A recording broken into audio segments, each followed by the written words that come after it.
This tutorial will cover octagonal and square vertical vessel foundations using the Plant Mode and STAAD Foundation Advanced.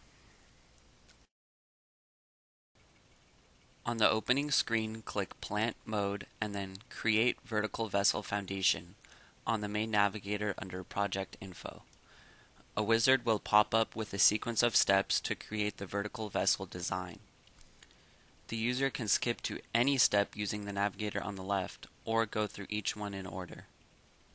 The first step, called Vertical Vessel Job, only specifies basic information like the title, unit system, and design code. Please note that vessel job ID for a file should be unique. This is critical to create multiple vertical vessel jobs in the same file.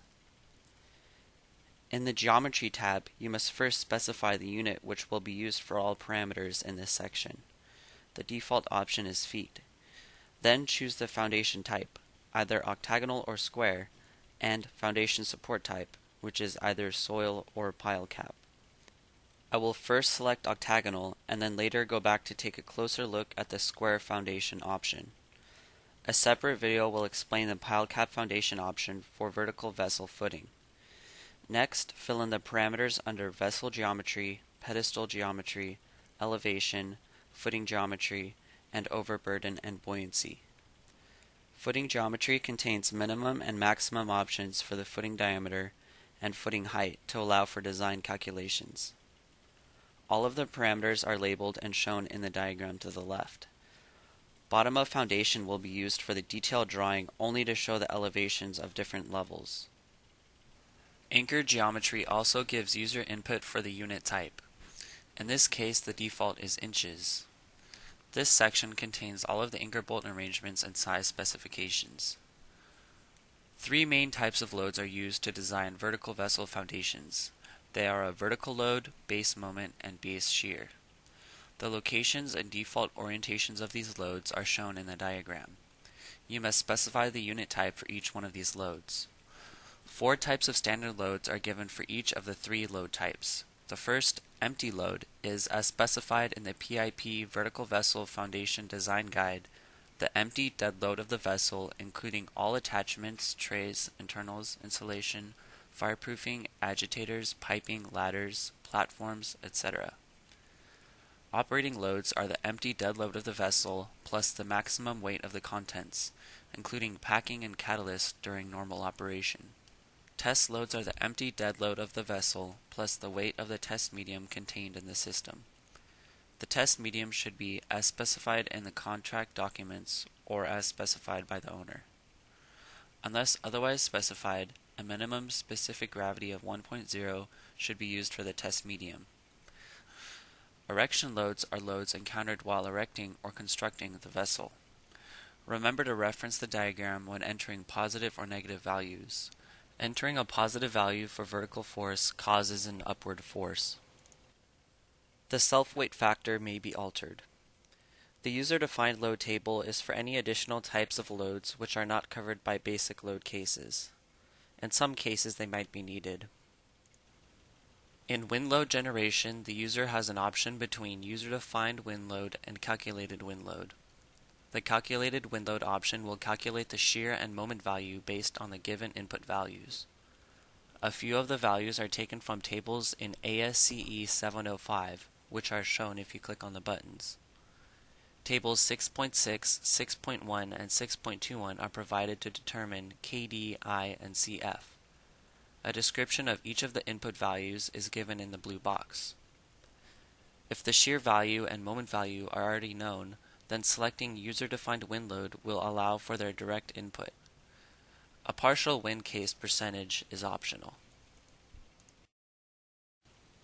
Time period calculation has 3 input options. They are direct input, mass table, and program calculated. Direct input allows the user to manually input the fundamental period. Mass table calculates this value based on the inputted values in the distributed mass table. Program calculated calculates the fundamental period using a program calculated mass table. Long period transition period must be inputted for each description. With seismic load generation, the user can choose between direct input seismic loads, mass table CG, and user-defined CG. With direct input seismic loads, the user must input shear and moment values for operating seismic load and empty seismic load. Units for shear and moment must be specified as well. The mass table option may only be used if the same option was selected in the time period section. User-defined CG allows the user to either select using zip code or enter values manually. A response modification factor, R, or importance factor, I, can be edited.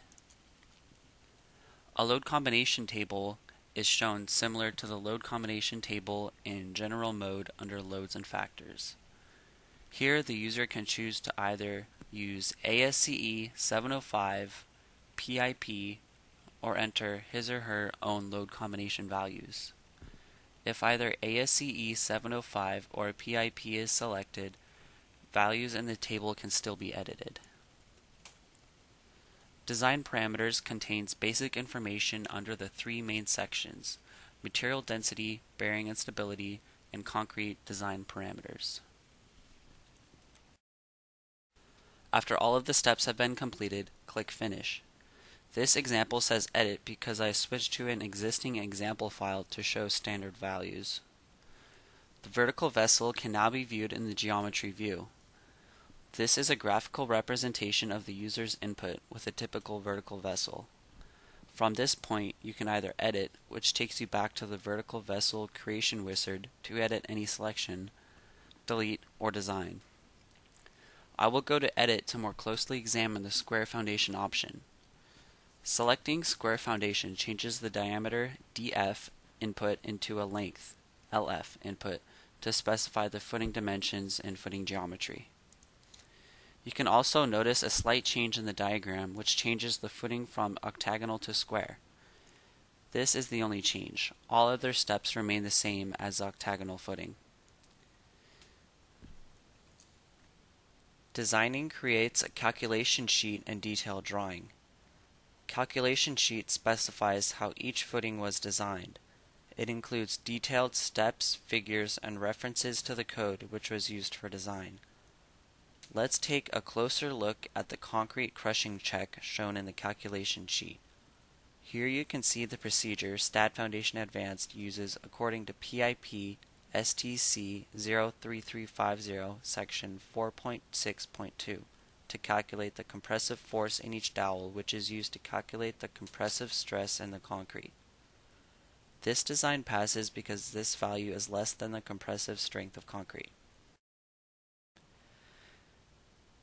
This section checks trial depth against punching shear strength. It strictly follows ACI standard and displays each equation number for reference. Detailed drawing gives plan and elevation views for individual footings. This drawing shows support and footing dimensions and any reinforcement. If there are pedestals or anchor bolts, their drawings are also shown. Thank you for watching this tutorial.